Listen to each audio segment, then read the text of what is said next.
Alam niyo ba na may taglay na sustansya o benepisyon dulot ang Adidas ng manok? Una, mayaman ito sa collagen. Batay sa pag-aaral na isinagawa sa Taiwan, ang paa ng manok ay nakitaan ng mataas na level ng collagen. Pangalawa, ito'y nakakatulong sa pag-absorb ng mga bitamina at mineral. Pangatlo, pagkakaroon ng malusog na gilagid.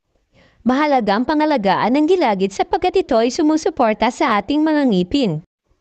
Pang-apat, mababawasan ng pananakit ng mga kasukasuan. Sa pagtanda ng isang tao, madalas nararanasan ng pananakit ng ating mga kasukasuan. Pang-lima, nakakapagpabuti sa ating immune system. Naglalaman din ito ng iba't ibang mineral tulad ng zinc, copper, magnesium, calcium at phosphorus. Tandaan lamang na hindi rin makakabuti ang sobrang pagkain at sa mga taong may allergy.